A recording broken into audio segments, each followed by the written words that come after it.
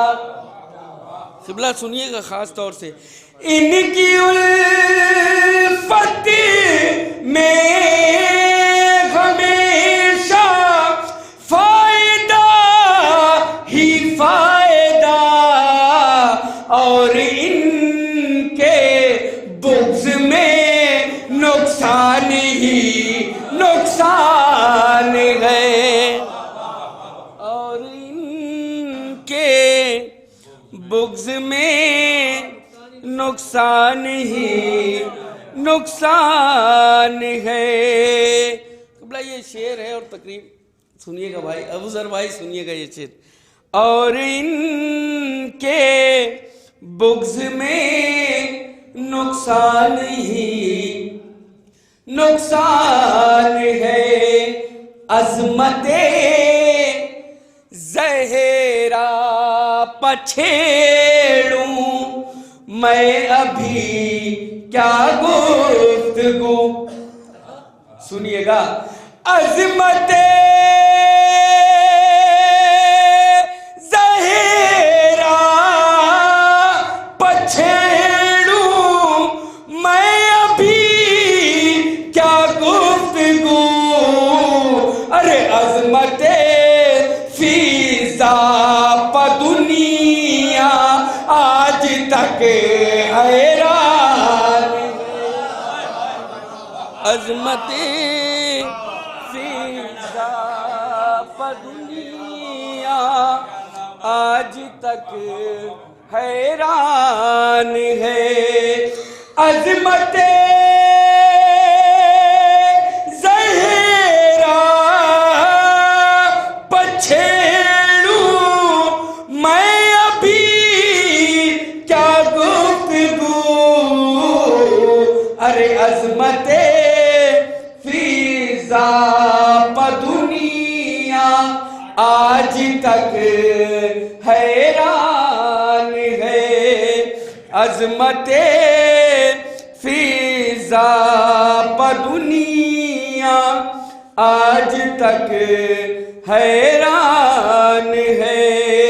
اب یہ شعر ہے، عزائے فاطمیہ چل رہا ہے، سنیے گا، عظمت فیضا پا دنیا آج تک حیران ہے، غم نہیں ہوتا جہاں بھی فاطمہ زہرا تیرا۔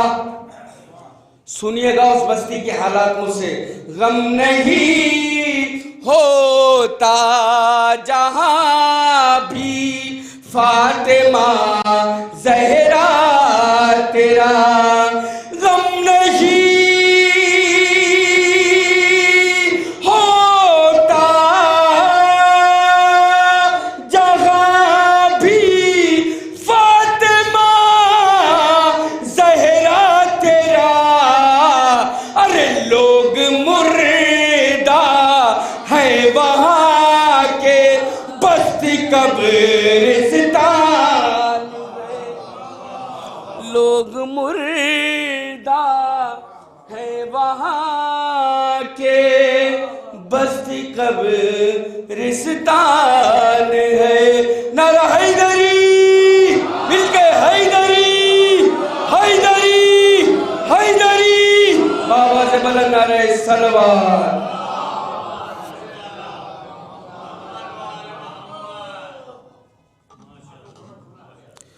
حضرات، ابھی آپ جناب عنبر ترابی صاحب کو سماعت فرما رہے تھے، جو اپنے مخصوص انداز میں آپ کی سماعتوں کو روشن کر رہے تھے، اور جیسا کہ میں نے عرض کیا تھا کہ پورے ہندوستان میں دلہی پور کی نمائندگی کرتے ہیں یہ، اور جب دلہی پور میں آپ کے درمیان کلام پڑھتے ہیں تو گویا یہ اردو ادب کے ترجمان بن جاتے ہیں، اور ہماری تہذیب اور ہماری ثقافت کا ایک ابھرتا ہوا نام عنبر ترابی، جنہیں آپ ابھی سماعت فرما رہے تھے۔ اذان ہو رہی ہے میرے خیال سے، ہاں اذان۔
اب آپ حضرات سے گزارش ہے پہلے تھوڑا تھوڑا آگے تشریف لے آئیں تاکہ مجلس کا ماحول بنے، تھوڑا تھوڑا آگے آ جائیے اور آگے آ جائیے تاکہ بعد والوں کو زحمت نہ ہو اور آپ لوگ براہ راست ذاکر سے قریب ہو جائیں۔ جیسا کہ آپ کے علم میں ہے 18 برس مکمل ہو گئے حسینیہ بیت الحزن میں عزائے فاطمیہ کی مجالس کو منعقد ہوتے ہوئے۔ حجت الاسلام والمسلمین مولانا سید منتظر جعفری صاحب قبلہ نے جو آج سے 18 برس قبل اس حسینیہ بیت الحزن میں عزائے فاطمیہ کا آغاز کیا تھا، الحمدللہ آج دلہی پور کے اطراف و جوانب میں وہ عزائے فاطمیہ ایک تحریک کی شکل اختیار کر گئی ہے، اور ہر طرف عزائے فاطمیہ کی مجالس منعقد ہو رہی ہیں۔ عزائے فاطمیہ کی مجالس کا مقصد جو ہمارے اکابر علماء نے بیان کیا ہے وہ ہے دشمنان جناب فاطمہ زہرا کو بے نقاب کرنا۔ جناب سیدہ کے قاتل جو نقابوں میں چھپے ہوئے تھے، ان مجالس نے ان قاتلوں کو بے نقاب کر دیا ہے، اور جگہ جگہ نہ کہ یہ صرف ہندوستان میں، پوری دنیا میں جہاں جہاں بھی شیعان حیدر کرار پائے جاتے ہیں، ہر جگہ عزائے فاطمیہ کا انعقاد ہو رہا ہے، اور دشمنان زہرا پر لعنت بھیج کر اظہار بیزاری کیا جا رہا ہے۔ تو ہم اس اظہار بیزاری میں کیوں پیچھے رہیں؟ لعنت بر دشمنان زہرا، لعنت بر دشمنان زہرا، لعنت بر دشمنان زہرا، لعنت بر دشمنان زہرا، نعرہ حیدری، نعرہ صلوات۔ عزیزان محترم، جب ہم مدینہ منورہ زیارت کے لیے جنت البقیع جاتے ہیں تو جگر ٹکڑے ٹکڑے ہو جاتا ہے، دل پاش پاش ہو جاتا ہے، آنکھیں اشکبار ہو جاتی ہیں کہ خاتم النبیین افضل المرسلین کی اکلوتی بیٹی کا مزار بے سایہ ہے، ویران پڑا ہوا ہے۔ ایک جانب پیغمبر اسلام حضرت محمد مصطفیٰ صلی اللہ علیہ وآلہ وسلم کا روضہ اقدس روشنیوں میں نہایا ہوا ہے، اور دوسری جانب بیٹی کی قبر ویران پڑی ہوئی ہے، بے سایہ ہے۔ جگر ٹکڑے ٹکڑے ہونے لگتا ہے جب یہ منظر دیکھتے ہیں، اور دل سے دعا نکلتی ہے کہ اے بار الہ امام زمانہ عجل اللہ تعالی فرجہ شریف کا ظہور فرما، تاکہ دشمنان زہرا کیفر کردار تک پہنچیں اور ہم سب اپنی آنکھوں سے جناب سیدہ سلام اللہ علیہا کا مزار تعمیر ہوتے ہوئے دیکھ سکیں۔ تو ہم آج بھی ان مجالس میں احتجاج کرتے ہیں سعودی حکومت کے خلاف کہ جو مسلسل احتجاج کے باوجود بھی جناب فاطمہ زہرا سلام اللہ علیہا کے مزار کو تعمیر نہیں کر رہی ہے۔ انشاءاللہ یہ حکومتیں ان قریب برباد ہو جائیں گی، تباہ ہو جائیں گی، نیست و نابود ہو جائیں گی، اس لیے کہ آل محمد پر ظلم کرنے والے ہمیشہ برباد ہوئے ہیں اور ہمیشہ لعنت کے حقدار رہے ہیں، اور لعنت ان کا ابدی مقدر بن جاتی ہے۔ نام حسین نقش ہے حبل الورید پر، نام حسین نقش ہے حبل الورید پر، لعنت برس رہی ہے ابھی تک یزید پر، لعنت برس رہی ہے ابھی تک یزید پر۔ تو ان پر لعنتیں برستی رہیں گی، ان کا مقدر لعنت ہے۔ اور اب میں انتہائی ادب و احترام سے آسٹریلیا سے تشریف لائے ہوئے آسٹریلیا کے امام جمعہ حجت الاسلام والمسلمین مولانا مرزا شاہد حسین صاحب قبلہ سے درخواست کروں گا کہ تشریف لائیں اور آج کی اس مجلس کو خطاب فرمائیں۔ ہمارے آج کے اس پروگرام میں شرکت کرنے کے لیے آسٹریلیا سے تشریف لائے ہیں حجت الاسلام والمسلمین مولانا مرزا شاہد حسین صاحب قبلہ۔ بسم اللہ۔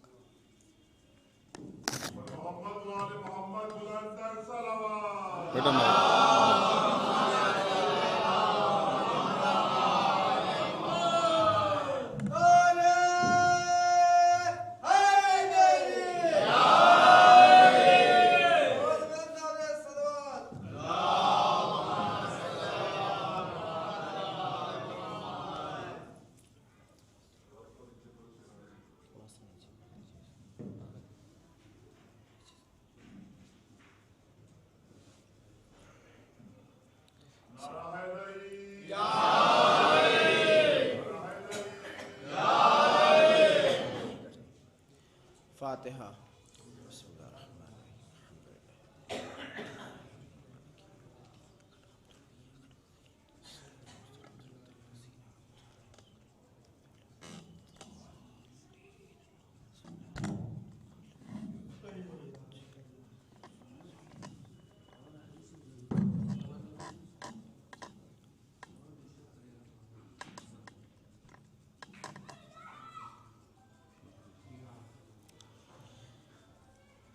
لا حول ولا قوة إلا بالله العلي العظيم۔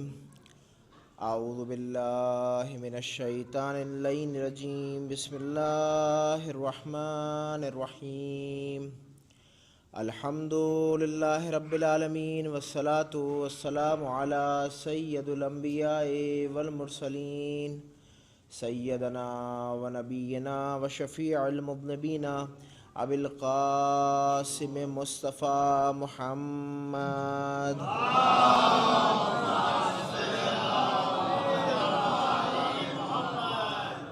ثم الصلاة والسلام وعلى أهل بيته الطيبين الطاهرين المعصومين المظلومين ولعنة الله على أعدائهم وقتلتهم وغاصبي حقوقهم ومنكري فضائلهم ومصائبهم عليه أجمعين. أما بعد، قال رسول الله صلى الله عليه وآله وسلم: إني تارك فيهم الثقلين کتاب اللہ و عطرتی اہل بیتی. صلوات بھیجی پر محمد وعلیہ.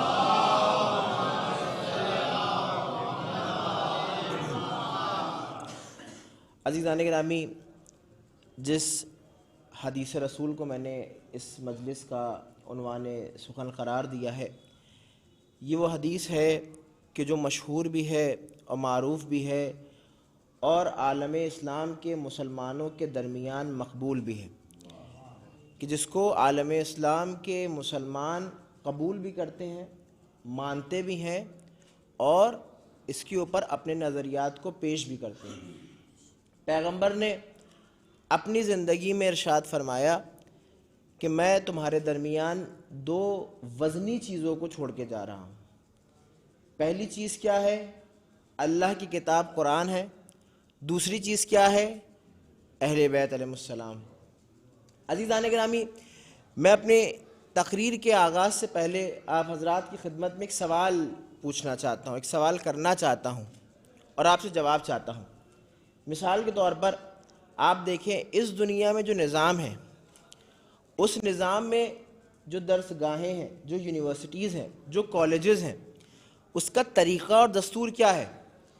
بھائی، کسی یونیورسٹی میں ہم جاتے ہیں، کسی مدرسے میں ہم جاتے ہیں، کسی کالج میں ہم جاتے ہیں، کسی درس گاہ میں ہم جاتے ہیں، تو عزیزان گرامی طریقہ یہ ہوتا ہے اس یونیورسٹی کا یا اس درس گاہ کا کہ وہاں پر ہمارے سامنے کتابیں لا کر کے پیش کی جاتی ہیں سلیبس کی شکل میں، کہ بھائی یہ اس یونیورسٹی کا سلیبس ہے، یہ کتابیں ہیں.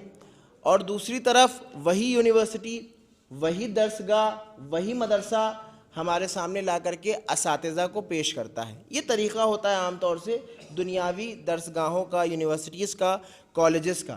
اب عزیزان گرامی، سوال جو مجھے آپ حضرات کی خدمت میں کرنا ہے وہ یہ کرنا ہے کہ کیا بغیر استاد کے کسی کتاب کو پڑھنا یا اس کو سمجھنا آسان ہے؟ بھائی، میں آپ کے سامنے ایک عربی کی کتاب لے آؤں اور اس کو لا کر کے پیش کر دوں. بھائی، آپ کی جو زبان ہے وہ ہندی ہے، آپ کی جو زبان ہے وہ اردو ہے.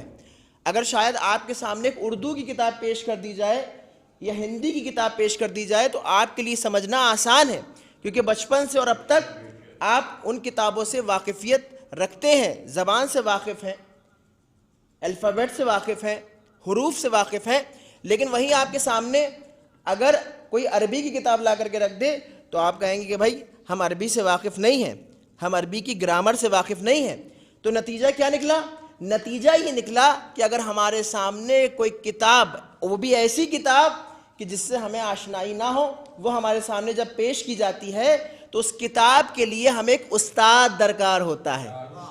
بھائی توجہ کیجئے گا عزیزان گرامی، یعنی ایک سخت کتاب کے لیے، ایک دنیاوی کتاب کے لیے ایک دنیاوی استاد درکار ہوتا ہے، ضرورت ہوتی ہے. نتیجہ کیا نکلا؟ نتیجہ یہ نکلا ایک دنیاوی عام کتاب کو سمجھنے کے لیے اگر ہم اس کو سمجھنا چاہتے ہیں، اس کی تہ تک پہنچنا چاہتے ہیں، تو اس کے لیے بھی استاد کا درکار ہونا ضروری ہے، استاد کا قریب ہونا ضروری ہے. تو اب عزیزان گرامی، وہ کتاب کہ جس کتاب کو خداوند متعال نے ہدایت کے لیے اس کائنات میں نازل کیا ہو، بھائی توجہ، تو کیسے ممکن ہے کہ اس کتاب کو بغیر کسی استاد کے، بغیر کسی رہنما کے، بغیر کسی ہادی کے سمجھ لیا جائے؟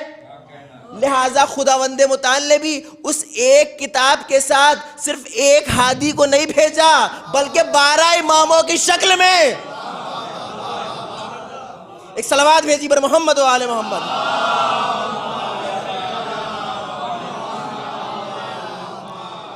اب کچھ دیر میں آپ کے سامنے اسی موضوع کے اوپر گفتگو کروں گا. اب مثال کے طور پر آپ دیکھیں کہ جب ایک بچہ چھوٹا ہوتا ہے، اس دنیا میں آیا، پیدا ہوا، تھوڑا سمجھدار ہونے لگا تو ماں باپ کا دستور کیا ہوتا ہے؟ دیکھیے بہت عام فہم گفتگو میں آپ کے سامنے کروں گا، کیونکہ میرے سامنے میرے چھوٹے بھائی بھی بیٹھے ہیں. سخت الفاظوں کو لے آؤں، سخت جملوں کو لے آؤں، آپ کے لیے بھی سمجھنا سخت ہو جائے گا اور میرے لیے بیان کرنا بھی سخت ہو جائے گا اور سمجھانا سخت ہو جائے گا. لہٰذا کوشش یہ ہے کہ مثالوں کے ذریعے سے آپ کو بات پہنچا دوں. اب مثال کے طور پر ایک بچہ ہے کہ جو اس لائق ہو گیا ہے کہ اس کو اسکول بھیجا جائے، تو ماں باپ کا فریضہ کیا ہوتا ہے، فرض کیا ہوتا ہے، ذمہ داری کیا ہوتی ہے کہ شہر میں یہ دیکھا جائے کہ ابتدائی تعلیم کے لیے ایک بچے کی کون سا اسکول بہتر ہے. لہٰذا پرائمری اسکول ہوتے ہیں جو چھوٹے بچوں کے لیے کھولے جاتے ہیں، وہاں پر بچوں کو بھیجا جاتا ہے ابتدائی تعلیم کے لیے تاکہ بچے پڑھنا سیکھ جائیں، لکھنا سیکھ جائیں. یہ طریقہ ہوتا ہے دنیاوی لوگوں کا. اب عزیزان گرامی وہی بچہ کہ جس کے اندر ابھی دھیرے دھیرے شعور آ رہا ہے، دھیرے دھیرے سمجھ آ رہی ہے، شعور بڑھ رہا ہے، جب اتنا باشعور ہو جاتا ہے، جب اتنا سمجھدار ہو جاتا ہے کہ باتوں کو سمجھنے لگے، باتوں کو درک کرنے لگے، تو اب عزیزان گرامی ماں باپ کا دستور یہ ہوتا ہے کہ اس کو کسی اچھے اسکول میں ڈالیں، ہائی سیکنڈری اسکول میں ڈالے کہ جہاں پر وہ اعلیٰ تعلیم حاصل کر سکے اور ابتدائی کلاسوں کے بعد جو بعد کے کلاس ہیں یا بعد کے مرحلے ہیں ان کو طے کر سکے. بھائی بچہ گیا ابتدائی تعلیم حاصل کرنے کے بعد، دیکھیے گفتگو بہت آسان ہے، نتیجہ آپ کے سامنے پیش کرنا ہے، توجہ کیجئے گا. اب وہ بچہ اسکول جانے لگا، تعلیم حاصل کرنے لگا. اب عزیزان گرامی آخر میں کیا ہوتا ہے؟ آخر میں ماں باپ یہ دیکھتے ہیں کہ بھئی اب 12واں کر لیا ہے، 12th کمپلیٹ کر لیا ہے. اب یہ بچے سے پوچھا جاتا ہے کہ تم کیا بننا چاہتے ہو. توجہ عزیزان گرامی، بچے سے سوال کیا جاتا ہے کہ بھئی تم کیا بننا چاہتے ہو. کوئی یہ کہتا ہے کہ بھئی ہم ڈاکٹر بننا چاہتے ہیں، کوئی یہ کہتا ہے کہ بھئی ہم انجینئر بننا چاہتے ہیں، کوئی کہتا ہے کہ بھئی ہم کچھ اور بننا چاہتے ہیں. تو عزیزان گرامی جو بچے کا شوق ہوتا ہے، جو بچے کا مزاج ہوتا ہے، مزاج کے اعتبار سے یونیورسٹی کا انتخاب کیا جاتا ہے. بھئی توجہ عزیزان گرامی، اب مثال کے طور پر کوئی بچہ ہے جو انجینئر بننا چاہتا ہے تو انجینئرنگ کالج تلاش کیا جاتا ہے کہ جہاں بچے کو بھیجا جائے، جہاں اس کا داخلہ کروایا جائے. کوئی بچہ ہے جو ڈاکٹر بننا چاہتا ہے تو MBBS کالج دیکھا جاتا ہے، اس کا وہاں داخلہ کروایا جاتا ہے، اس کو وہاں بھیجا جاتا ہے. یہی تو دستور ہوتا ہے نا دنیا والوں کا، یہی تو دستور ہوتا ہے نا لوگوں کا. تو اب عزیزان گرامی جب بچہ اعلیٰ تعلیم حاصل کرنے کے لیے یونیورسٹی جاتا ہے یا انجینئرنگ کالج جاتا ہے یا میڈیکل کالج جاتا ہے تو وہاں پر جو وہاں کے اساتذہ ہوتے ہیں یا مدیران ہوتے ہیں، پرنسپل ہوتے ہیں، اس کے سامنے لا کر کے سلیبس کو رکھ دیتے ہیں، اس کے سامنے لا کر کے سلیبس کو پیش کر دیا جاتا ہے، استادوں کو پیش کر دیا جاتا ہے، ٹیچرز اور پروفیسرز کو پیش کر دیا جاتا ہے اور یہ بتایا جاتا ہے کہ بھائی یہ کتابیں ہیں جو تمہارے نصاب میں ہیں، تمہیں پڑھائی جائیں گی، یہ اساتذہ اور ٹیچرز اور استاد ہیں کہ جو تمہیں درس دیں گے. بھائی اتنی بات آپ کے سامنے واضح ہو گئی. اب عزیزان گرامی سوال یہ کرنا چاہتا ہوں اور پوچھنا چاہتا ہوں، ایک بچہ جو ابھی چھوٹا ہے، جو ابھی کچھ سال پہلے اس دنیا میں آیا، پیدا ہوا ہے، کیا آپ نے دیکھا کہ کوئی انسان اپنے اس چھوٹے سے بچے کو میڈیکل کالج بھیج رہا ہو یا انجینئرنگ کالج بھیج رہا ہو؟ نہیں عزیزان گرامی. کیوں؟ کیونکہ ابھی عقل اس لائق نہیں ہے. بھائی توجہ، ابھی عقل اس لائق نہیں ہے کہ وہ اعلیٰ تعلیم حاصل کر سکے، اعلیٰ چیزوں کو سمجھ سکے، بڑی چیزوں کو درک کر سکے. لہٰذا ابتدائی تعلیم کے لیے ابتدائی کتابیں ہوتی ہیں، ابتدائی تعلیم کے لیے ابتدائی استاد ہوتے ہیں، ٹیچرز ہوتے ہیں جو ابتدائی چیزوں کو پڑھا سکیں اور سمجھا سکیں. بھائی بات اتنی آپ کے سامنے واضح ہو گئی ہے. اب عزیزان گرامی یہ تو دنیاوی حساب ہے، یہ تو دنیاوی نظام ہے کہ جہاں پر یہ دیکھا جاتا ہے اگر بچہ چھوٹا ہے تو اس کو پرائمری اسکول بھیجنا ہے، جب اور بڑا ہوا تو ہائی سیکنڈری اسکول بھیجنا ہے، جب اور زیادہ سمجھدار ہو گیا اور اب یہ چاہتا ہے کہ کچھ بن جائے تو اس کو انجینئرنگ کالج بھیجا جاتا ہے، میڈیکل کالج بھیجا جاتا ہے. یہ دنیا کا نظام ہے، آپ کو ہر جگہ نظر آئے گا، ہندوستان میں بھی نظر آئے گا، ہندوستان کے باہر بھی نظر آئے گا. تو اب عزیزان گرامی دنیا کا نظام یہ ہے جو ہمارے سامنے ہے، لیکن جو خداوند متعال نے اس کائنات کا نظام بنایا ہے وہ بھی کچھ اسی انداز میں بنایا ہے. بھئی توجہ، کچھ اسی طرح سے بنایا ہے. اب آپ میں سے کوئی سوال کر سکتا ہے وہ کیسے؟ اب سن لیجئے، خداوند متعال نے اس دنیا میں 1,23,999 نبیوں کو بھیجا. توجہ، آدم اس دنیا میں ہدایت کے لیے آئے، نوح اس دنیا میں ہدایت کے لیے آئے، ابراہیم اس دنیا میں ہدایت کے لیے آئے، موسیٰ اس دنیا میں ہدایت کے لیے آئے، یوسف اس دنیا میں ہدایت کے لیے آئے، عیسیٰ اس دنیا میں ہدایت کے لیے آئے، ادریس اس دنیا میں ہدایت کے لیے آئے، آخری نبی حضرت محمد مصطفیٰ صلی اللہ علیہ وآلہ وسلم اس دنیا میں اس کائنات میں ہدایت کے لیے آئے۔ اب میرا سوال یہ ہے دنیا والوں سے کہ بھئی کیا جو زمانہ ابراہیم کا تھا وہی زمانہ موسیٰ کا تھا؟ جو زمانہ نوح کا تھا کیا وہی زمانہ عیسیٰ کا تھا؟ تو شاید آپ میں سے ہر انسان کی جواب دے کہ نہیں مولانا، ہر نبی کی شریعت الگ تھی۔ بھائی توجہ، ہر نبی کا انداز الگ تھا، ہر نبی کا زمانہ الگ تھا۔ معلوم یہ ہوا کہ زمانے کے اعتبار سے نبی کو بھیجا گیا۔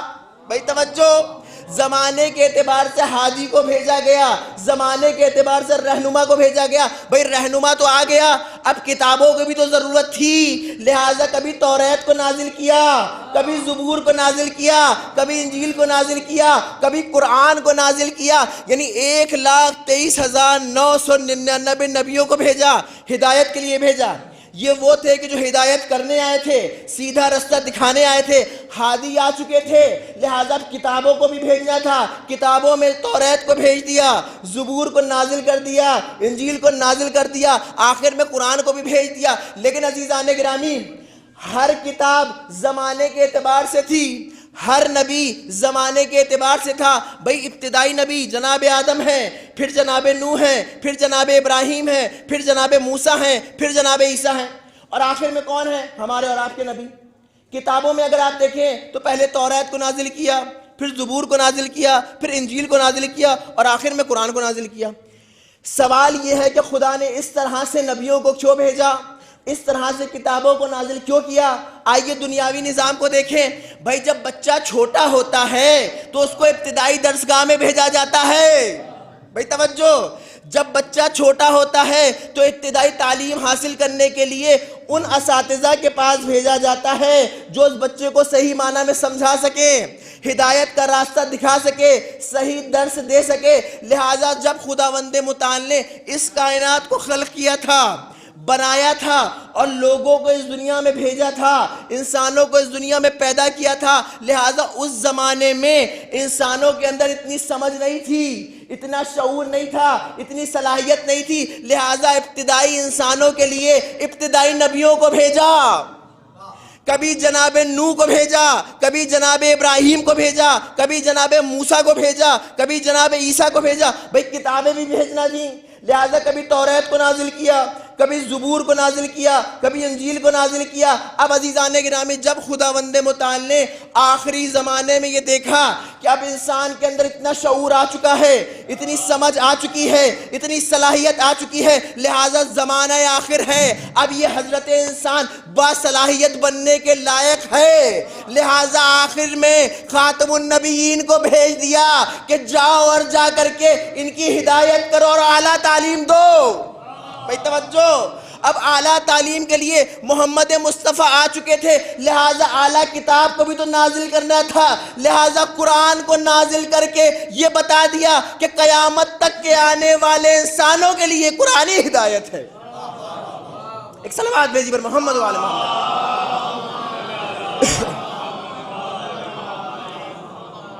لہٰذا زمانے کے اعتبار سے نبیوں کو بھیجا اور زمانے کے اعتبار سے کتابوں کو بھیجا، اور جب دیکھا کہ آخر میں انسان اب اس لائق ہو چکا ہے کہ اب یہ اعلیٰ تعلیم حاصل کرے، بافہم ہو چکا ہے، لہٰذا آخری نبی کو بھیجا جو خاتم النبیین تھے۔ اب ان کے بعد کوئی نبی نہیں آئے گا، اور اس نبی کے ساتھ آخری کتاب کو نازل کیا کہ جس کو ہم قرآن کہتے ہیں۔ اب عزیزان گرامی، قرآن جب اس دنیا میں آیا، نازل ہوا، تو قرآن کے ساتھ اہل بیت علیہ السلام بھی تشریف لائے۔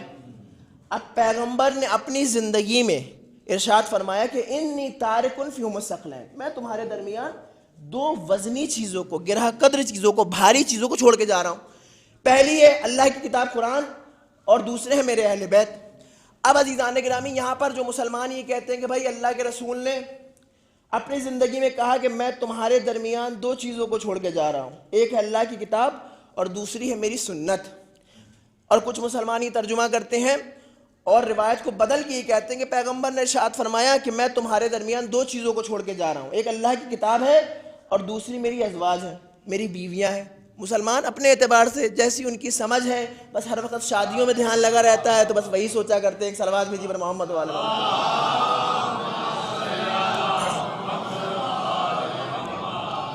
لہٰذا کچھ مسلمان یہ کہتے ہیں کہ پیغمبر قرآن کے ساتھ شریعت کو چھوڑ کے گئے ہیں، کچھ مسلمان یہ کہتے ہیں کہ پیغمبر قرآن کے ساتھ ازواج کو چھوڑ کے گئے ہیں، کچھ مسلمان یہ کہتے ہیں کہ پیغمبر شریعت کے ساتھ، اللہ کی کتاب کے ساتھ اپنے اصحاب کو چھوڑ کے گئے. یعنی بغض اہل بیت میں اتنی اندھے ہو گئے ہیں کہ سب کچھ نظر آ رہا ہے لیکن اہل بیت نظر نہیں آ رہا. تو عزیزان گرامی ایک عام مثال ہے کہ جس کے ذریعے سے بات کو واضح کرنا چاہوں گا آپ حضرات کے لیے، نہ کہ دوسروں کے لیے. وہ تو بغض اہل بیت میں اندھے ہو چکے ہیں، گئی ہوئی بینائی واپس نہیں آتی. لہٰذا آپ دیکھیے، مثال کے طور پر آپ نے مجھے دعوت کی کہ مولانا آپ کو دلہی پور میں حسینیہ بیت الحزن میں آپ کو مجلس پڑھنا ہے. آپ نے حکم کیا، میں آپ حضرات کی خدمت میں حاضر ہو گیا. جب میں آیا ممبر پہ تو میں اسی عالم میں آیا، اپنی ابا کے ساتھ، اپنے امامے کے ساتھ اور ایک گھڑی کے ساتھ. یہ 3-4 چیزیں اپنے ساتھ میں اس ممبر پہ لایا. جب میں مجلس ختم کر چکا اور میں جانے لگا تو آخر میں نے یہ کہا کہ میں آپ کے درمیان اس ممبر کو چھوڑ کے جا رہا ہوں، میں آپ کے درمیان اس مائک کو چھوڑ کے جا رہا ہوں، میں آپ کے درمیان ان کیمروں کو چھوڑ کے جا رہا ہوں. شاید ابو ذر بھائی ناراض بھی ہو جائے کہ بھائی کیمرے تو میرے ہیں اور مولانا کہہ رہے ہیں کہ میں آپ کے درمیان کیمروں کو چھوڑ کے جا رہا ہوں. یہ تو جب آئے تھے تو اپنے ساتھ صرف امامہ لائے تھے، صرف ابا لائے تھے اور ایک عدد گھڑی لائے تھے. لیکن اب جب جا رہے ہیں تو کہہ رہے ممبر بھی چھوڑ کے جا رہا ہوں، مائک بھی چھوڑ کے جا رہا ہوں، کیمرے بھی چھوڑ کے جا رہا ہوں. شاید مولانا کا دماغ کام نہیں کر رہا یا مولانا سمجھ نہیں پائے. بھائی بھول رہے ہیں جب آئے تھے تو آپ اپنے ساتھ کیا لائے تھے. نتیجہ کیا نکلا؟ نتیجہ یہ نکلا کہ انسان جو اپنے ساتھ لاتا ہے ان چیزوں کو یہ کہنے کا حق رکھتا ہے کہ میں تمہارے درمیان یہ چیزیں چھوڑ کے جا رہا ہوں. بھائی توجہ،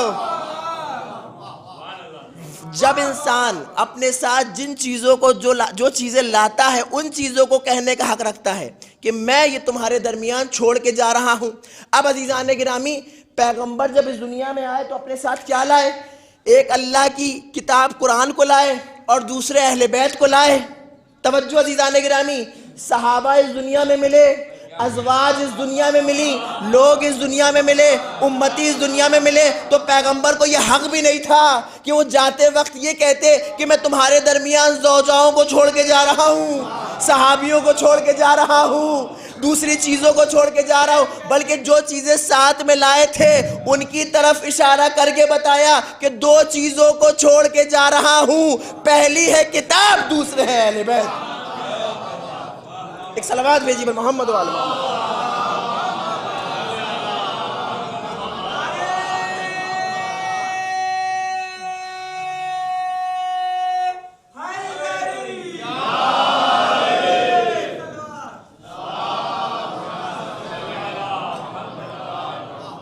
بھائی قرآن کو قلب میں لے کر آئے تھے اور اہل بیت کو صلب میں لے کر کے آئے تھے. لہٰذا جب جا رہے ہیں تو جانے سے پہلے کہہ رہے ہیں کہ میں تمہارے درمیان 2 چیزوں کو چھوڑ کے جا رہا ہوں، ایک ہے قرآن اور دوسرے ہیں اہل بیت.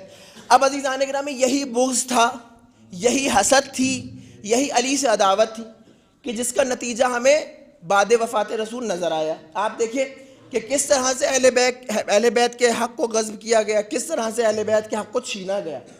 پیغمبر نے خود اپنی زندگی میں کیا ارشاد فرمایا کہ انا مدینۃ العلم وعلی بابها، میں شہر علم ہوں اور اس کا دروازہ کون ہے؟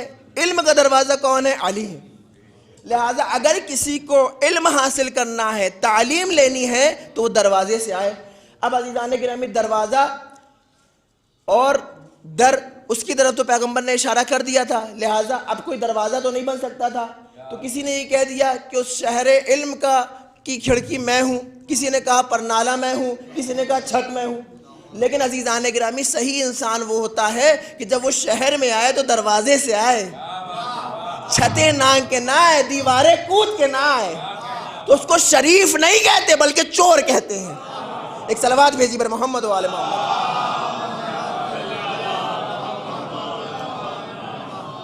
لہٰذا یہ بغض اہل بیت تھا. اور اب عزیزان گرامی، قرآن نے ایسے لوگوں کو کیا کہا ہے کہ جو بزم رسول میں بھی بیٹھتے تھے اور اس کے بعد منافقت کیا کرتے تھے اور منافق تھے. قرآن کہہ رہا ہے کہ ان کے دل میں حسد تھی، ان کے دل میں بغض تھا.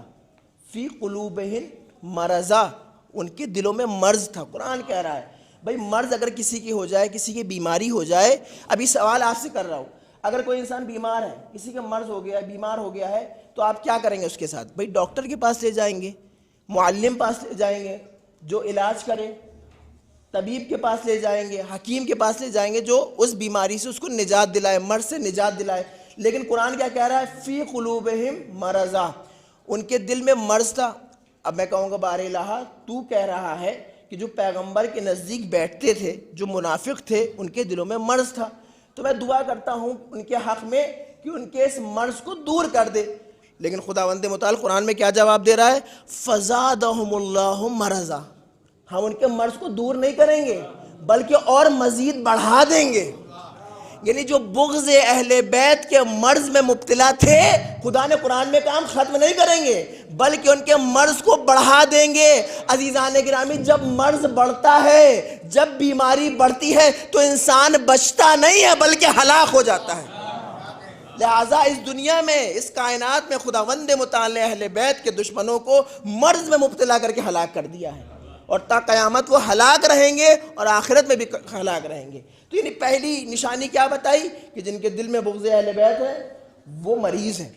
دوسری نشانی قرآن نے کیا بتائی کہ وہ زمین کے اوپر فساد کرتے ہیں، زمین کے اوپر فساد پھیلاتے ہیں، فتنہ پھیلاتے ہیں۔ جب ایسے لوگوں سے کہا جاتا ہے کہ زمین کے اوپر فتنہ اور فساد نہ پھیلاؤ، اب عزیزان گرامی وہ امت مسلمہ کے مسلمان جو کہتے ہیں کہ بھئی ہم جماعتوں کو لے کر کے نکل رہے ہیں، لوگوں کی اصلاح کرنے کے لیے نکل رہے ہیں، لوگوں کی اصلاح کرنے کے لیے نکل رہے ہیں، لوگوں کو نماز کا طریقہ بتانے کے لیے نکل رہے ہیں، لوگوں کو حج پہ لے جانے کے لیے نکل رہے ہیں، لوگوں کو زکوٰۃ دینے کے لیے نکل رہے ہیں، تو عزیزان گرامی ایسے لوگوں کے لیے قرآن کیا کہہ رہا ہے؟ قرآن کہہ رہا ہے کہ فتنہ نہ پھیلاؤ۔ تو وہ کیا کہتے ہیں کہ ہم فتنہ نہیں پھیلاتے بلکہ لوگوں کی اصلاح کرتے ہیں، ہم مصلحون ہیں، انا نحن مصلحون، ہم اصلاح کرنے والے ہیں، اصلاح پسند ہے۔ تو اب عزیزان گرامی آئیے دنیا میں ذرا دیکھیں کہ وہ لوگ کہ جو نام کا اسلام اپنے پاس رکھتے ہیں، جن کے چہروں کے اوپر داڑیاں بھی نظر آتی ہیں، سروں پہ ٹوپیاں بھی نظر آتی ہیں، پیجامے بھی گٹوں سے اوپر نظر آتے ہیں، جب وہ اصلاح کرنے نظر آتے ہیں تو اب عزیزان گرامی ان کی بزم میں، توجہ، ان کی بزم میں کوئی ابو ذر نظر نہیں آتا، کوئی سلمان نظر نہیں آتا، کوئی مقداد نظر نہیں آتا، کوئی قمیل نظر نہیں آتا، کوئی کمبن نظر نہیں آتا۔ جب وہ اصلاح کر لیتے ہیں تو ابو بکر البغدادی جیسے لوگ وجود میں آتے ہیں۔ لہٰذا وہ کہتے ہیں کہ ہم اصلاح کرنے کے لیے نکلے ہیں، وہ کہتے ہیں کہ ہم اصلاح کرنے آئے ہیں، ہم لوگوں کو صالح بنانے آئے ہیں۔ نتیجہ کیا ہوتا ہے کہ مسجدوں میں بم بنائے جاتے ہیں، نتیجہ کیا ہوتا ہے؟ مظلوموں کے اوپر ظلم کیا جاتا ہے، نہتوں کو مارا جاتا ہے، اور یہ کہتے ہیں کہ ہم اسلام کے نام کے اوپر اصلاح کرنے آئے ہیں۔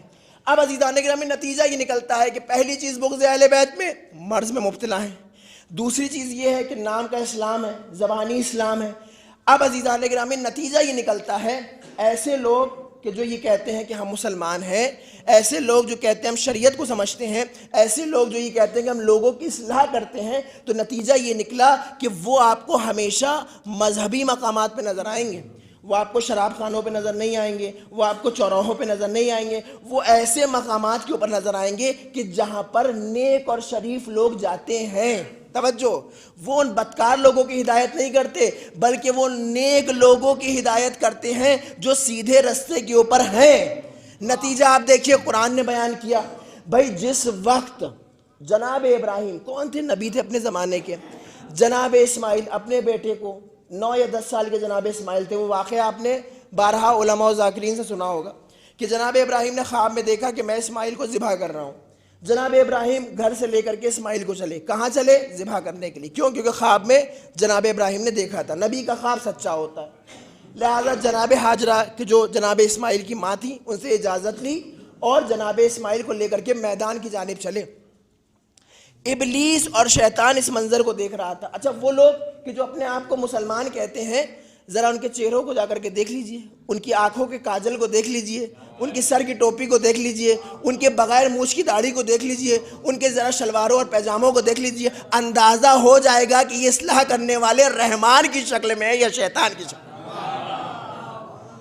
اب جناب ابراہیم جب جناب اسماعیل کو لے کر کے چلے ہیں میدان میں، تو شیطان اس منظر کو دیکھ رہا تھا، اور شیطان کا کام ہوتا ہے ورگلانا، شیطان کا کام ہوتا ہے بہکانا، شیطان کا کام ہوتا ہے گمراہ کرنا۔ شیطان نے دیکھا کہ ابراہیم اپنے بیٹے اسماعیل کو لے کر کے میدان میں جا رہے ہیں اور اللہ کی بارگاہ میں پیش کرنے لے جا رہے ہیں، لہٰذا کرتا تو کیا کرتا، نبیوں کے نزدیک جا نہیں سکتا تھا، لہٰذا گیا جناب حاجرہ کے پاس۔ جناب حاجرہ کہ جو جناب ابراہیم کی زوجہ ہیں، جا کر کے دق الباب کیا دروازے پہ۔ اچھا سوال یہ کس شکل میں گیا؟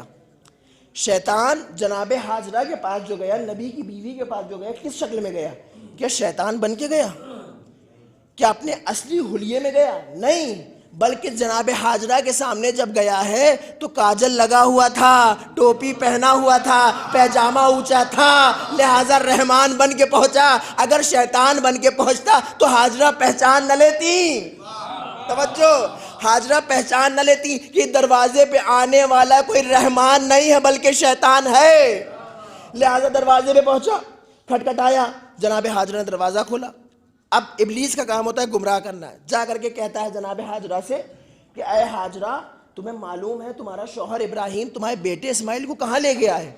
تو جناب حاجرہ نے کہا ہاں، میرا شوہر ابراہیم میرے بیٹے اسماعیل کو اللہ کی بارگاہ میں قربان کرنے کے لیے لے گیا ہے۔ کہا قربان کرنے کے لیے نہیں لے گیا ہے بلکہ تمہارے بیٹے کو قتل کرنے کے لیے لے گیا ہے، مارنے کے لیے لے گیا ہے، کیونکہ عورت حساس ہوتی ہے اولاد کو لے کر کے، لہذا شیطان کا کام تھا جذبات کو بھڑکانا، ورگلانا، گمراہ کرنا۔ جناب حاجرہ سے کہنے لگا، کیونکہ جناب ابراہیم کی دو زوجہ تھیں، جناب سارہ اور جناب حاجرہ، جناب حاجرہ سے کہنے لگا ابلیس کہ اے حاجرہ تمہیں معلوم ہے جب ابراہیم اسماعیل کو قتل کر دیں گے تو تمام جائیداد، تمام دولت اپنی دوسری زوجہ جناب سارہ کی سپرد کر دیں گے، تمہارے پاس کچھ نہیں بچے گا، سارے مقام، عہدے، منصب، دولت، شہرت سب سارہ کے پاس چلی جائے گی، تم خالی رہ جاؤ گی۔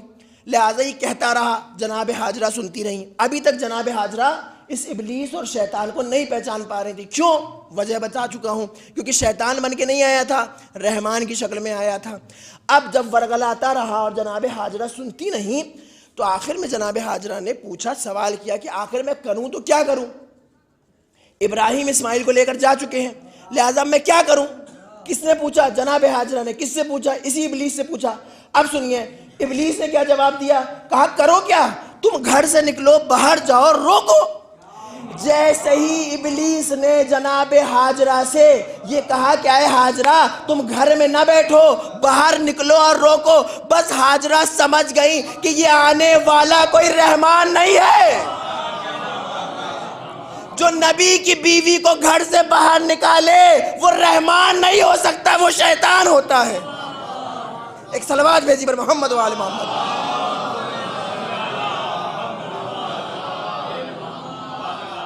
لہٰذا جناب حاجرہ نے کہا کہ لا حول ولا قوت الا باللہ العلی العظیم، شیطان کے اوپر لعنت کی اور اس کو بھگایا۔ تو عزیزان گرامی نتیجہ یہ نکلا کہ جو نبیوں کی زوجاؤں کو یا بیویوں کو اسکائے اور میدان میں لے آئے تو لانے والا بھی لعنتی ہے اور آنے والی بھی لعنتی ہے۔ کیوں؟ کیونکہ اسلام نے ہمارے سامنے ان ازواج رسول کا کردار رکھا ہے کہ جن ازواج رسول کا کردار صحیح معنی میں ہماری خواتین کے لیے اور ہمارے لیے آئیڈیل اور نمونہ عمل ہے۔ بھئی پیغمبر کے زمانے میں پیغمبر کے اصحاب میں کچھ ایسے اصحاب بھی تھے کہ جو لائق احترام ہیں، کچھ ایسی ازواج بھی تھیں کہ جو لائق احترام ہیں۔ ہم جناب ام حبیبہ کا احترام کرتے ہیں، ہم جناب ام سلمہ کا احترام کرتے ہیں، ہم جناب خدیجہ کا احترام کرتے ہیں۔ وہ بیویاں کہ جن بیویوں نے پیغمبر کی وفات تک پیغمبر کا ساتھ دیا اور پیغمبر کی وفات کے بعد بھی صحیح معنی میں دین کے اوپر باقی رہیں، ہم ان کا احترام کرتے ہیں۔ لیکن وہ ازواج کہ جنہوں نے پیغمبر کی زندگی میں بھی پیغمبر کی توہین کی، پیغمبر کی بات کی فرما برداری نہیں کی، پیغمبر کی بات کو رد کیا، لہٰذا نہ تب ہم ان کا احترام کرتے تھے نہ اب ہم احترام کرتے ہیں۔ اب عزیزان گرامی دو طرح کی ازواج پیغمبر کی زندگی میں ہمارے سامنے آئیں، دو طرح کے کیریکٹر و کردار ہمارے سامنے آئے۔ پہلا کردار اور پہلا کیریکٹر وہ ہے کہ جس نے اپنا سب کچھ دین کے اوپر لٹا دیا، اپنا تمام مال دین کے اوپر لٹا دیا، پیغمبر کی محبت میں، دین کی محبت میں۔ بلکہ یوں کہوں ایک وہ ہے کہ جو اپنے مال کو دین پہ لٹانے والی، دوسری وہ ہے کہ جو جمل کے میدان پہ اونٹ پہ بیٹھ کے آنے والی۔ لہٰذا اختیار عالم اسلام کے مسلمانوں کو دیا کہ تمہیں کس کا کردار اپنانا ہے، اس بی بی کے کردار کو اپنانا ہے کہ جس نے اپنی زندگی میں اپنے پورے مال کو دین اسلام کے اوپر لٹا دیا، یا اس کے اسلام کو اپنانا ہے کہ جو رسول کی وفات کے بعد گھر سے باہر آئی اور مولا سے مخالفت کی۔ ایک صلوات بھیجی پر محمد و آل محمد۔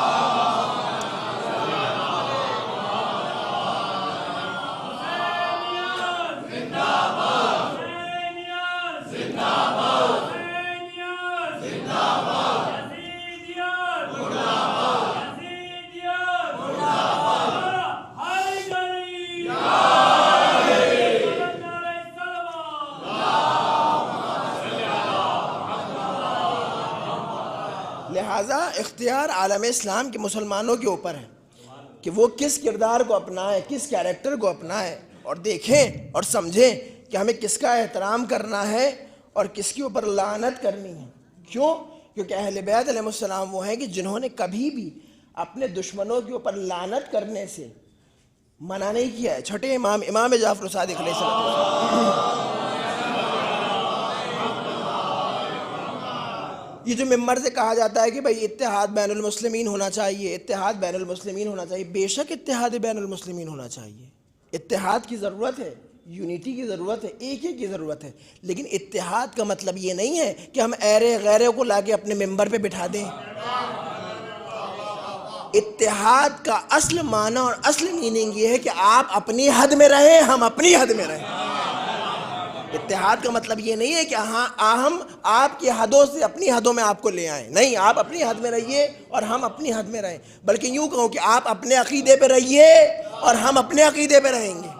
لہٰذا اتحاد کا مطلب یہ نہ سمجھیے گا کہ ہم دشمنان اہل بیت کو چھوڑ دیں یا جو لعنتی ہیں ان کے اوپر لعنت نہ کریں۔ چھٹے امام سے جب پوچھا گیا اور کہا گیا، چھٹے امام کے زمانے میں آپ کے صحابی نے آ کر کے یہ کہا کہ اے فرزند رسول، آپ کو پتہ ہے کہ آپ کے چاہنے والے اور آپ کے شیعہ آپ کے دشمنوں سے بیزار ہیں۔ جب ہم آپ کے دشمنوں کے اوپر لعنت کرتے ہیں یا ہم آپ کی جدہ فاطمہ کے قاتلوں کے اوپر لعنت کرتے ہیں تو کچھ لوگوں کو اعتراض ہوتا ہے، کچھ لوگ برا مانتے ہیں۔ تو اسی بزم میں ایک اعتراض کرنے والا بیٹھا تھا، اس نے کہا اے فرزند رسول، آپ اپنے شیعوں کو کیوں نہیں روکتے، آپ اپنے شیعوں کو کیوں نہیں منع کرتے؟ اب چھٹے امام فرماتے ہیں، امام فرماتے ہیں کہ میں منع نہیں کروں گا۔ کیوں منع نہیں کروں گا؟ امام نے جواب بھی دیا۔ امام نے کہا اگر میں منع بھی کروں گا تو وہ میری بات کو نہیں مانیں گے۔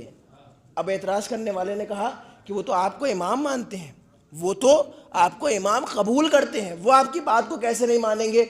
تو آپ جانتے ہیں امام نے کیا جواب دیا؟ اب یہ نتیجہ لیجئے گا آپ۔ امام نے یہ جواب دیا کہ مجھے بھی پسند نہیں ہے کہ میری بزم میں، میرے درس میں آ کر کے وہ لوگ بیٹھیں کہ جن کے دلوں میں میرا بغض ہے۔ اور امام نے کہا کہ جب تم میری بات نہیں سن رہے ہو تو وہ کیا میری بات سنیں گے؟ یعنی امام نے اپنی بات کو مکمل کر کے بات کو گھما دیا اور بتا دیا کہ دیکھو، جو چاہنے والے، جو ہمارے شیعہ ہمارے دشمنوں سے بیزار ہیں، ہم ان سے راضی ہیں، ہم ان کے عمل سے راضی اور ہم ان کو منع نہیں کریں گے۔ اور امام نے یہ بھی بتا دیا کہ دیکھو، بزم میں بھی ایرے غیرے نتھو غیرے کو نہ لایا کرو، اس کو لایا کرو کہ جس کے لیے امکان ہے آج ہدایت پہ نہیں ہے تو کل ہدایت پہ آ جائے گا، لیکن ایسے لوگوں کو بزموں میں نہ لایا کرو کہ جو کل بھی منافق تھے، آج بھی منافق ہیں اور مریں گے بھی منافقت کے اوپر۔ ایک صلوات بھیجی پر محمد۔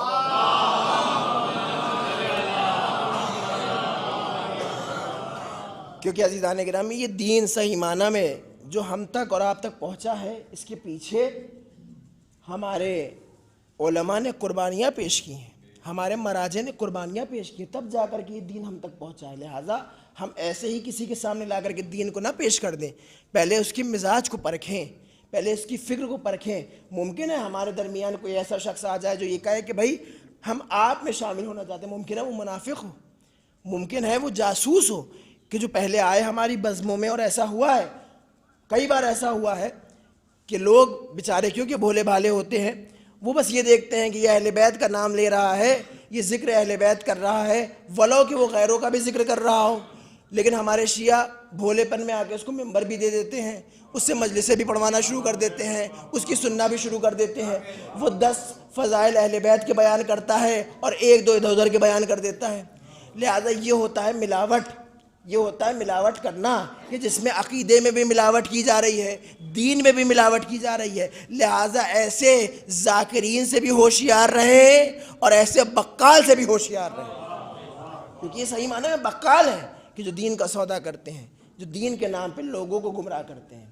اور عزیزان گرامی، یہی دین ہے کہ جس دین کے لیے اہل بیت نے اپنی قربانی کو پیش کیا، اسی دین کو بچانے کے لیے، اسی شریعت کو بچانے کے لیے۔ آپ دیکھیں کہ شہزادی کونین جو دربار میں گئی ہیں، اسی دین کو بچانے کے لیے گئی ہیں۔ شہزادی کے لیے فدق اتنی بڑی چیز نہیں تھی، ایک معمولی سا باغ تھا فدق، لیکن شہزادی جو مطالبہ کرنے گئی تھی دربار میں، وہ در حقیقت میں دین کا مطالبہ کرنے گئی تھی، شریعت کا مطالبہ کرنے گئی تھی، حق علی کا مطالبہ کرنے گئی تھی۔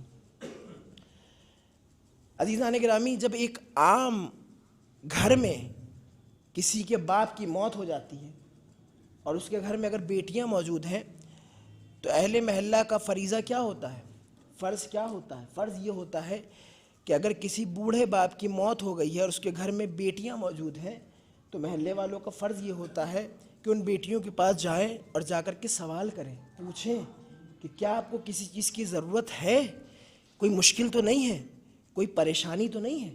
یعنی ایک عام گھر میں جب موت ہو جاتی ہے تو اہل محلہ کا یہ فرض ہوتا ہے کہ جا کر کے پوچھیں۔ لیکن عزیزان گرامی، تاریخ یہ کہتی ہے اور روایت یہ بیان کرتی ہے کہ بعد شہادت رسول اہل محلہ کا آنا تو بہت دور کی بات ہے، ایک مسلمان بھی در سیدہ پہ نہیں آیا، آ کر کے سوال نہیں کیا، آ کر کے نہیں پوچھا کہ اے سیدہ، آپ کے بابا کی شہادت کے بعد کیوں آپ کی کمر جھک چکی ہے، کیوں آپ کے دروازے پہ لکڑیوں کو جمع کیا گیا، کیوں آپ کے دروازے میں آگ لگائی گئی؟ کسی نے آ کر کے یہ نہیں پوچھا، کسی نے آ کر کے تسلیت عرض نہیں کی، کسی نے آ کر کے تعزیت پیش نہیں کی۔ دستور کیا ہوتا ہے دنیا کا کہ جب کسی کے گھر میں موت ہوتی ہے تو ہر انسان اس گھر پہ جاتا ہے کہ جس گھر میں موت ہوتی ہے، لیکن بعد شہادت رسول روایت یہ کہتی ہے کہ در سیدہ پہ تو کوئی نہیں آیا، لیکن سیدہ نے سر پہ چادر کو رکھا، ایک طرف حسن ہے، دوسری طرف حسین ہے، مدینے کے ایک ایک دروازے پر جا کر کے دک الباب کر رہی ہیں اور اپنے حق کا مطالبہ کر رہی ہیں، پوچھ رہی ہیں کہ تم غدیر کے میدان میں موجود نہیں تھے، کہ تم نے نہیں دیکھا تھا کہ کس طرح سے میرے بابا رسول اللہ نے اپنے ہاتھوں کو بلند کر کے علی کی ولایت کا اعلان کیا تھا۔ آپ جانتے ہیں کہ مدینے والے کیا جواب دے رہے تھے؟ کہہ رہے تھے اے فاطمہ، ہم یہ جانتے ہیں کہ حق آپ کے ساتھ ہے، لیکن آپ نے آنے میں دیر کر دی، ہم بیعت کر چکے ہیں۔ اور یہ کہہ کے شہزادی کونین کے منہ پہ دروازے کو بند کر لیتے۔ رسول کی ایک لوتی بیٹی مدینے کے ایک ایک دروازے پہ گئی ہے اور اپنے حق کا سوال کیا ہے، لیکن عزیزان گرامی ہر دروازے پر انکار ملا ہے اور شہزادی کونین اسی عالم میں واپس گھر پہ آ جاتی ہیں۔ روایت یہ کہتی ہے کہ رسول کی شہادت کے کچھ گھنٹوں کے بعد ثقیفہ وجود میں آ گئی تھی، اور 10 سے 15 دن کے اندر یہ تمام مصائب جو آپ سنتے ہیں کہ شہزادی کونین کے دروازے پر لکڑیوں کو جمع کیا گیا، اس کے بعد آگ لگائی گئی، اور اس کے بعد مولا متقیان کے گلے میں رسن کو باندھا گیا اور مدینے کی گلیوں میں کھینچا گیا، مدینے کی گلیوں میں کھینچا گیا۔ کیا عالم ہوگا اہل بیت کی مظلومیت کا۔ روایت یہ کہتی ہے کہ جس وقت پیغمبر اس دنیا سے رخصت ہوئے ہیں نا، تو شہزادی ٹوٹ چکی تھی۔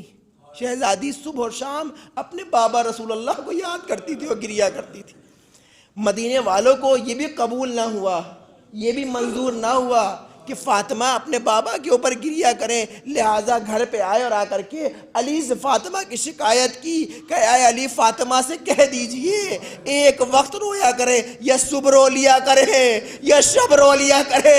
ارے فاطمہ جس وقت اپنے بابا کو یاد کر کے روتی ہیں، ہمارے کاموں میں خلل پڑتا ہے۔ اللہ اکبر۔ روایت یہ کہتی ہے کہ مولا متقیان نے لوگوں کی آبادی سے دور ایک مقام کے اوپر بیت الحزن بنا دیا۔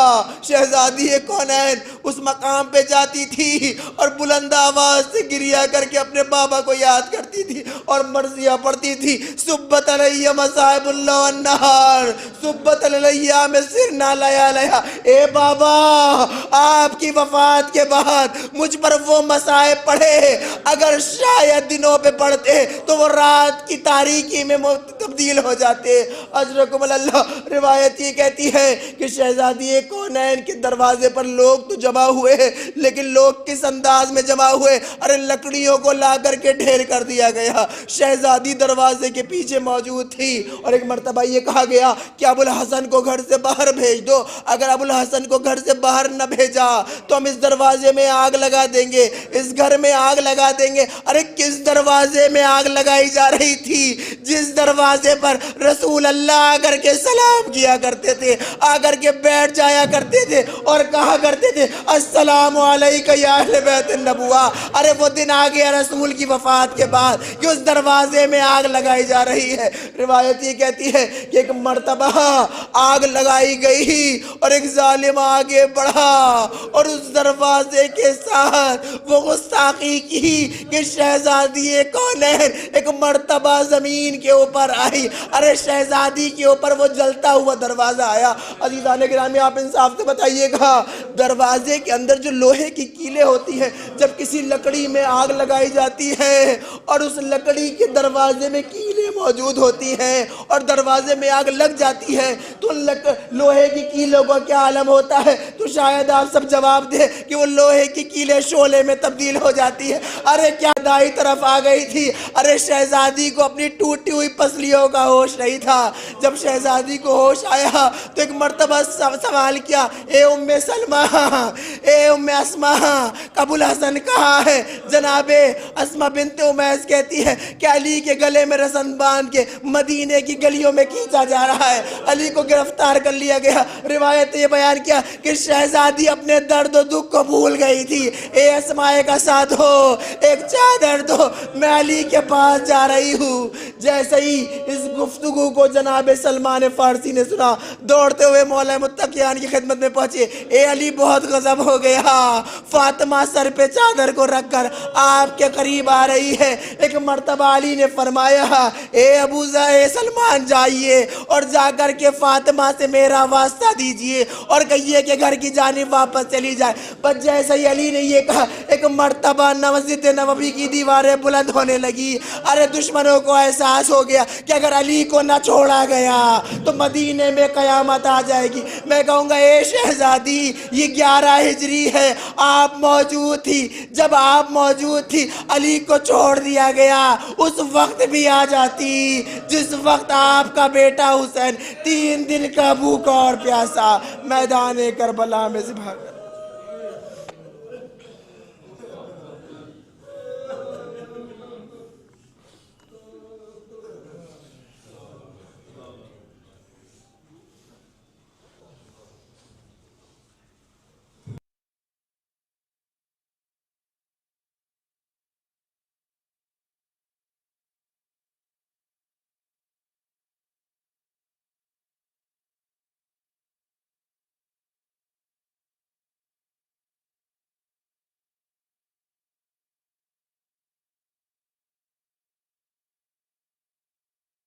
ترین خطیب